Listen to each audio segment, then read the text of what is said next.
আজ আমি স্টিলের বাটিতে মাত্র 10 মিনিটে কি করে পারফেক্ট মিষ্টি দই বানাবেন তার একটা সহজ রেসিপি শেয়ার করব। এই সহজ পদ্ধতি জেনে একবার মিষ্টি দইটা বানিয়ে দেখুন। খেতে দেখবেন দুর্দান্ত লাগবে। স্বাদ মুখে লেগে থাকার মতো পারফেক্ট মিষ্টি দই মাত্র 10 মিনিটে কি করে বানাবেন তার সিক্রেট রেসিপিটি ঝটপট দেখে নিন। নমস্কার বন্ধুরা, সাথী কিচেনের নতুন রেসিপিতে আপনাদের সকলকে স্বাগত জানাই। আজকে রেসিপিতে বানিয়ে দেখাবো 10 মিনিটে মিষ্টি দই। গুঁড়ো দুধ দিয়ে 10 মিনিটে কী করে এই রকম মিষ্টি দই তৈরি করবেন তার সিক্রেট রেসিপিটি দেখে নিন। প্রথমে একটি বড় মিক্সিং বোলের মধ্যে আমি নিয়ে নিচ্ছি উষ্ণ গরম জল। যেহেতু এখানে আমি গুঁড়ো দুধ দিয়ে বানাবো, তাই এখানে উষ্ণ গরম জলের মধ্যে গুঁড়ো দুধ মিশিয়ে নিচ্ছি। হাফ কাপ গুঁড়ো দুধ নিয়েছি। হাফ কাপ গুঁড়ো দুধ দিয়ে জলের সঙ্গে ভালো করে মিশিয়ে নিতে হবে। আর এটা কিন্তু উষ্ণ গরম জলের সঙ্গেই মেশাবেন, তাহলে দুধটা দেখবেন বেশ ভালোভাবে জলের সঙ্গে মিশে যাবে। যদি জল বেশি গরম হয়, ফুটন্ত জলের মধ্যে কিন্তু গুঁড়ো দুধ মেশাবেন না, তাহলে কিন্তু দানা দানা হয়ে যাবে। আবার ঠান্ডা জলের মধ্যে মেশালেও গুঁড়ো দুধগুলো ভালোভাবে মিশতে চায় না, দানা দানা হয়ে যায়। তাই উষ্ণ গরম জলের মধ্যে গুঁড়ো দুধটা গুলিয়ে নেবেন, দেখবেন বেশ ভালোভাবে গোলানো হয়ে যাবে। এদিকে দুধটা রেডি করে নিয়েছি, সেদিকে আমি ক্যারামেলটা রেডি করে নিচ্ছি। মিষ্টি দইয়ের মধ্যে একটা সুন্দর মিষ্টি লালচে কালার আনার জন্য এইরকম প্রথমে চিনি থেকে ক্যারামেল করে নিচ্ছি। চিনিগুলোকে প্রথমে কড়াইতে দিয়ে দিয়েছি, তারপরে লো ফ্লেমে এইরকম নাড়তে হবে। এখানে কিন্তু কোনো রকম জল দেবেন না। লো ফ্লেমে কিছুক্ষণ পরেই দেখবেন চিনিগুলো এইরকম মেল্ট হতে শুরু করবে। আর গ্যাসের আঁচটা সেই রকম মাঝারি থেকে কমের মধ্যেই থাকবে। কন্টিনিউয়াস এই রকম হাতাটা দিয়ে চিনিগুলোকে নাড়তে থাকবেন, তাহলে দেখবেন পরপর কালারটা বেশ সুন্দর ব্রাউন হতে শুরু করবে। এইভাবে যখন ক্যারামেলটা হয়ে যাবে, তখন এই ক্যারামেলের মধ্যে দুধটা মিশিয়ে নিন। যখন একটু লালচে কালার হয়ে আসবে, গ্যাসের ফ্লেমটা বন্ধ করে নিন। তারপরে দুধটাকে দিয়ে গুলিয়ে নিন, তারপরে আবার গ্যাসের ফ্লেমটা অন করুন। তাহলে দেখবেন ক্যারামেলটার পুড়ে যাওয়ার ভয় থাকে না। ক্যারামেল যদি বেশি পুড়ে যায়, তাহলে কিন্তু দই তেতো লাগবে।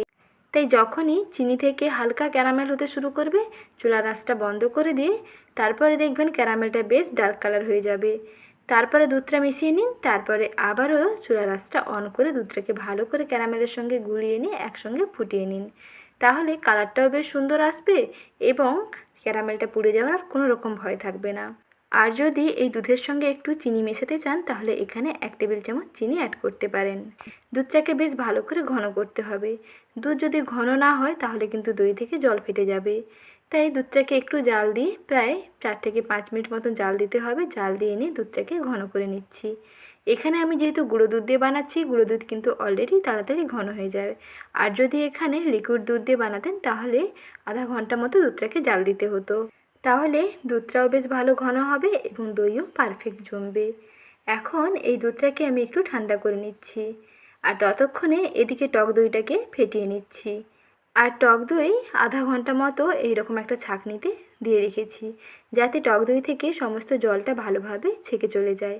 টক দইয়ের মধ্যে কিন্তু জল থাকলে দইয়ের মধ্যে জল ফাটবে। তাই এইরকম ছাঁকনিতে 30 মিনিট মতন দিয়ে রেখে দেবেন, তাহলে এর এক্সট্রা জলটা দেখবেন বেরিয়ে যাবে। তারপরে একটা বড় মিক্সিং বোলের মধ্যে নিয়ে দইটাকে বেশ ভালো করে ফেটিয়ে নিচ্ছি একটা হ্যান্ড উইক্স দিয়ে। হ্যান্ড উইক্স দিয়ে ভালো করে ফেটাতে হবে। দইয়ের মধ্যে যাতে কোনো রকম দানা দানা ভাব না থাকে, তার জন্য দইটাকে বেশ খানিকক্ষণ সময় নিয়ে ফেটিয়ে নিতে হবে। দইয়ের টেক্সচার একেবারে ক্রিমের মতন হবে। যতক্ষণ না এইরকম ক্রিমের মতন ফোমের মতন হয়ে যাচ্ছে, ততক্ষণ পর্যন্ত কিন্তু দইটাকে বেশ খানিকক্ষণ ফেটাতে হবে। দেখুন, কিছুক্ষণ ফেটিয়ে নেওয়ার পরে একেবারে ক্রিমের মতন একটা টেক্সচার চলে এসছে। এইভাবে যখন ক্রিমের মতন টেক্সচার চলে আসবে, তাহলে বুঝতে পারবেন যে দইটা ফেটানো একেবারে পারফেক্ট হয়েছে। এখন এই উষ্ণ গরম দুধটাকে এই দইয়ের সঙ্গে মিশিয়ে নেব। একটুখানি হাত দিয়ে চেক করে নেবেন দুধটা উষ্ণ গরম আছে কিনা। একেবারে ফুটন্ত বা গরম দুধ সরাসরি টক দইয়ের সঙ্গে মেশাবেন না, আবার একেবারে ঠান্ডা হয়ে গেলেও কিন্তু মেশাবেন না। এই দুধটা একটু উষ্ণ গরম থাকবে, সেই পর্যায়ে টক দইয়ের সঙ্গে মিশিয়ে নেবেন। এই ক্যারামেলাইজড মিল্কটা টক দইয়ের সঙ্গে ভালো করে মিশিয়ে নিয়ে আবারও হ্যান্ড উইক্স দিয়ে ভালো করে ফেটাতে হবে। ফেটানোর সঙ্গে সঙ্গে দেখবেন এবং এইরকম উপরটা একেবারে বাবলসে ভরে যাবে। আর দুধটাও দেখবেন একেবারে থিকি হয়ে যাবে, বেশ ঘন হয়ে যাবে দুধটা। আর এইরকম উপরটা একেবারে বাবলসে ভরে যাবে। এখন শুধু দই জমতে দেওয়ার পালা। এটা যদি আপনারা নর্মালে জমতে দেন তাহলে একটা উষ্ণ গরম জায়গায় এর উপরে একটা ঢাকা দিয়ে উষ্ণ গরম জায়গায় প্রায় 24 ঘন্টা মতো রেখে দেবেন। আজকের দিনে রেখে দিলে সারা রাতে দেখবেন দইটা জমে যাবে, পরের দিন দেখবেন একেবারে দই পারফেক্ট হয়ে গেছে। শুধু আধা ঘন্টা নর্মাল ফ্রিজের মধ্যে রেখে তারপরে পরিবেশন করে ফেলুন, একেবারে পারফেক্ট দই তৈরি হয়ে যাবে। আর যদি ইনস্ট্যান্ট অর্থাৎ 10 মিনিটের মধ্যে বানাতে চান তাহলে এই পদ্ধতি ফলো করতে পারেন। এই রকম একটা স্টিলের বাটি নিয়ে নিয়েছি, এর মধ্যে এই মিশ্রণটাকে ঢেলে নিচ্ছি। দইয়ের যে মিশ্রণটা রেডি করে নিয়েছিলাম সম্পূর্ণটাকে ঢেলে নিয়ে একটা ফয়েল পেপার দিয়ে ভালো করে মুখটাকে সিল করে নিচ্ছি। ওপরটাকে বেশ ভালো করে এরকম ঢাকা দিয়ে দিলাম। যেহেতু এটা স্টিম করা হবে তার জন্য ওপরটাকে অবশ্যই ঢাকা দিতে হবে, না হলে স্টিমের জলগুলো ওপর থেকে পড়ে বেশি দইটা নষ্ট হয়ে যাবে এবং জলজলে ভাব হয়ে যাবে। তাই এই রকম ভালো করে প্রথমে সিল করে নিলাম।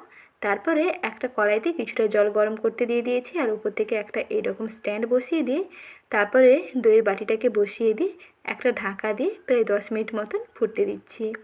10 মিনিটের মধ্যেই দেখবেন দই একেবারে পারফেক্টলি জমাট হয়ে যাবে। একেবারে মাঝারি থেকে কমের আঁচে থাকবে, হাই ফ্লেমেও রাখতে হবে না, মাঝারি আঁচের মধ্যে 10 মিনিট পর্যন্ত স্টিম করে নিন, তৈরি হয়ে যাবে পারফেক্ট মিষ্টি দই। আর দই যখন পরিবেশন করবেন তার আগে 30 মিনিট মতন ফ্রিজে রেখে দিন, তারপরে পরিবেশন করুন, খেতে দেখবেন আরও ভালো লাগবে। প্রায় 10 মিনিট স্টিম করে নেওয়ার পরে আরও 10 মিনিট আমি এটাকে সে ঢাকা অবস্থায় গরম কড়াইতে রেখে দিয়েছিলাম। তারপরে দেখুন বাটিটাকে বের করে নিয়েছি, কত সুন্দরভাবে দেখুন দইটা জমাট হয়ে গেছে।